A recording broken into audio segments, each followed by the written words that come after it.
So, preseason in the books, training camp in the books, just your thoughts in the last couple of weeks and where this team's heading into the regular season.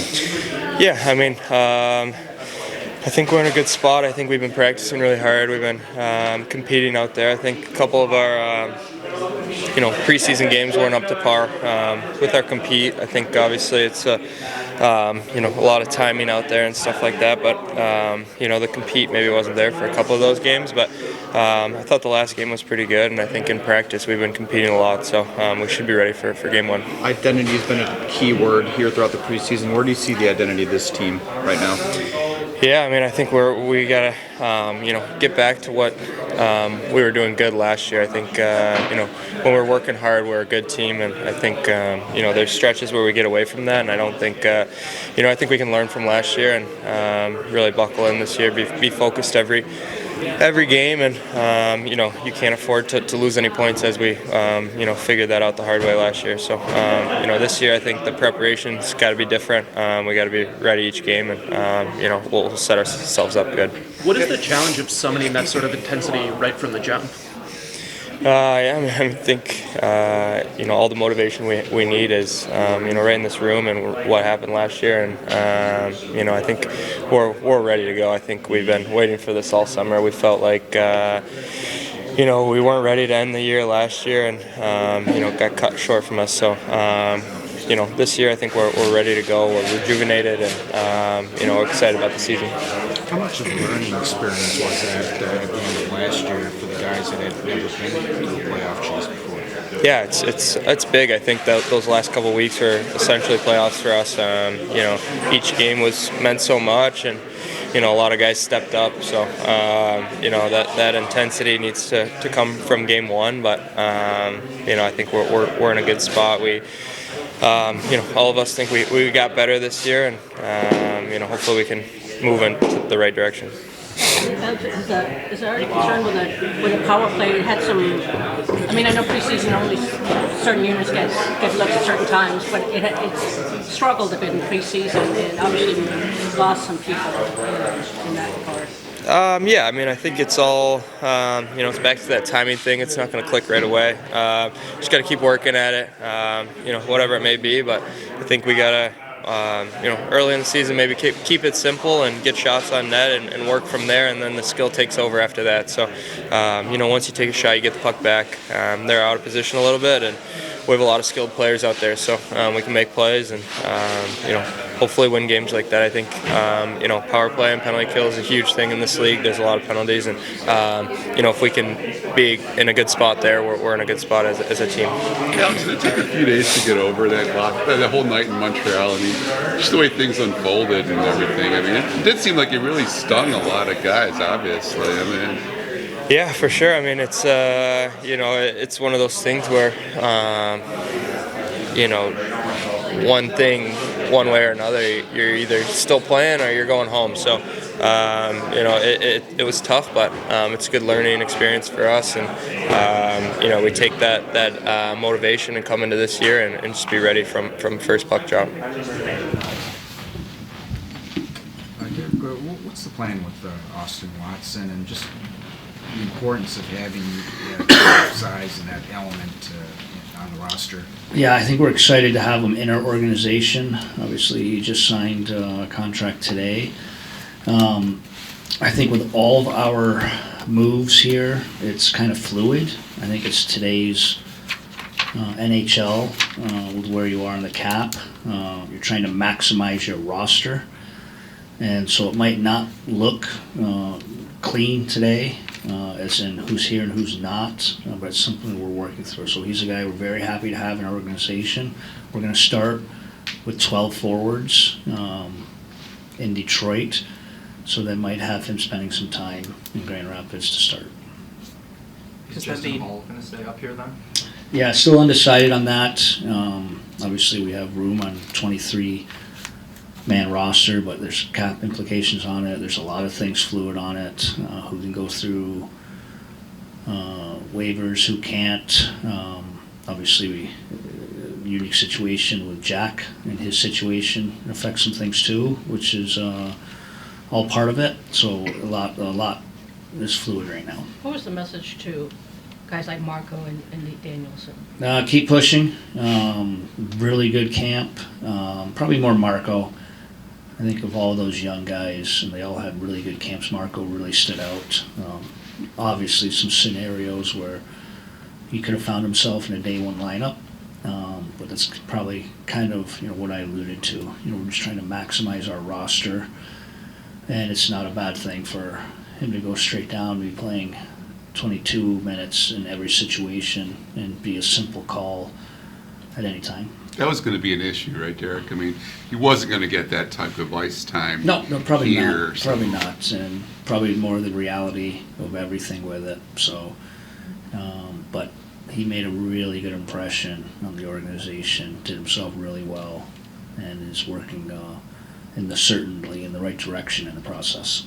In the goaltending, it looks like you're going to go with 3 right now? Yep, we're going with 3, and 3 in a positive way. And what I mean by that is you saw all 3 guys have very, very good camps, anywhere from good to obviously excellent sometimes. So I'm going to start with 3, and that's still not a real clear picture, but in a positive way, because all 3 had a good camps, and we'd be confident in playing any one of the 3. What did you learn from last year about handling them as far as games? Because Alex didn't play until 5 weeks, and I think you got him in as backup once. That's a great question on playing, but it's an even better question on practice.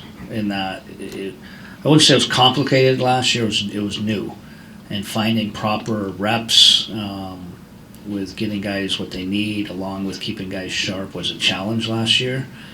And I think we learned and had some experience from it, and then it came truly to fruition.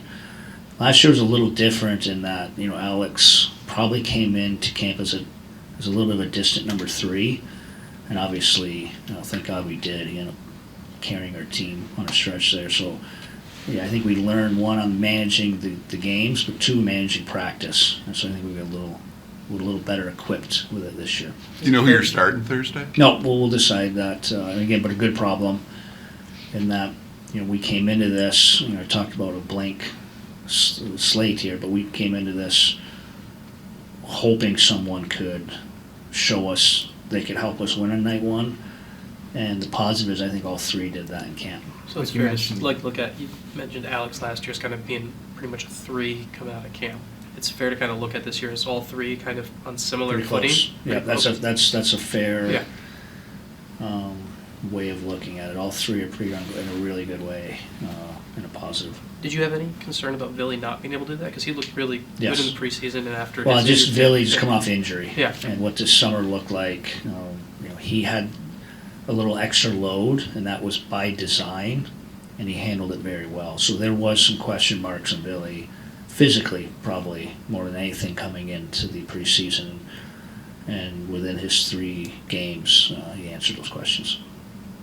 You're going into year 3 now as a head coach. What are the biggest lessons you've taken away from the first 2 years of this? Probably exactly what I asked of the guys: keep building this, keep growing this. A lot of positives in that it's literally went like this. And not that there was some ups and downs in that, obviously, last year. I mean, we were on pace for 100-plus points at one time, and then it looked like we would never win another game. And so we had to fight through some things. So it wasn't completely like this, but when you get to reflect, it's like this. And just saying ask more of the guys, ask more of our staff, too, and myself. So, it's kind of the plan and vision. I think you saw a little elevated camp. You guys have been around enough. This had a little extra in it, but that was by design on that whole purpose of we need a little bit more pushing this forward. Is there anything you approach really differently than how you did it in year 1 or the kind of experience? No, not really. Just probably a lot more comfortable, but not even more comfortable myself. I'm more comfortable with the group, even the leadership group. Our core has been very similar throughout this process over 2+ years, so I just think a lot more comfortable with everything with the group. I want to be clear that I'm not asking about Jack in particular, but him going into the program. From your perspective of now having that as a tool for players, and to be clear, I'm not asking about Jack himself. I'm asking about just, do you think that's a good sign of where? No, it's a huge positive step for the evolution of the league to have help when needed there. I think it's fantastic. You know, I've had some experience with it now. I just love the fact where maybe back in the day a player might have been uncomfortable to seek help. Now it's standard, which I think is a huge positive.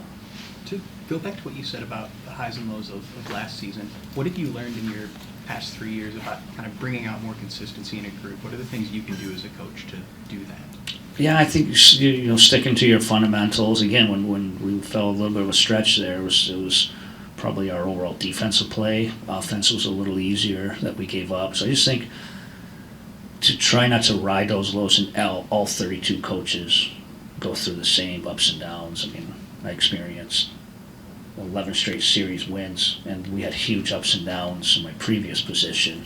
It's the reality of it, but when you manage those things, be even-keeled with it, but stick to your fundamentals. A lot of that is probably your habits, your details, getting on the right side of the puck, stopping on pucks, managing the puck, grind, if you will, to try to avoid those ups and downs. How does the focus and preparation shift now from camp to these next 3 days into the season? Because there's obviously a little bit of time, and then this practice start for the season too. Is there a difference at all? Oh yeah, there's a unique schedule in that. Obviously, we played 6 games in 6 days, going 2 teams, and we've tried to ramp up practice by design. So we asked a lot of these guys through the exhibition, especially the games, and you know, I have no problem. We were tired in some of those games, and unfortunately, it probably showed. But now I wouldn't call it a full reset because we're building off camp, but there's a little time to refocus, and then it's just unique in that we got our group now. Practice today, it's just things become a little more clarity in what we're trying to accomplish. So I actually like the schedule, very compact for a time, which wasn't comfortable all the time, but was fine. Now we have a little time before our first game. When you talk about your leadership group, who does that? There's a lot of guys in it. Obviously, it starts with our captain, but I think we're 7, 8, 9, 10 deep. I think the leadership group looks different with different asks of it, but you don't necessarily need to wear a letter or just be part of the group. Just do your part. And we lost a couple guys from that core last year, but I've liked some guys we've added in this, and we think there's going to be some internal growth with some of the guys that are big parts of our team in that area. Do you find yourself maybe turning to guys that maybe you didn't last year? Yeah, of course. Yeah, that's part of it. It's part of the growth, 100%. And especially as our team has evolved, even some guys are playing more significant roles than they probably had in the past. And they'd probably get a little more comfortable with it too. With Tarasenko and Kane on that second line, obviously they're players who kind of lean more to the offensive side of the game. How does that affect what you want to see out of JT Comfort when he plays between them? Yeah, that's a good question. In that, you know, sometimes it's probably exciting to play with that caliber of player because there's going to be offense there. But at times, you might be asked to do a little bit more, which is, you know, we see JT as that perfect player in that way, a lot of two-way responsibility.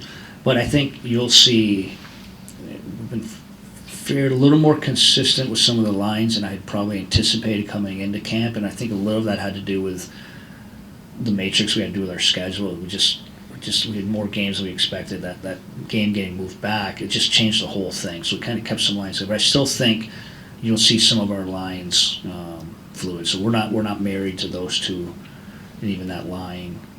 I think a lot of our players throughout our lineup have a skill set that could complement others. Thanks, Jared. Thank you.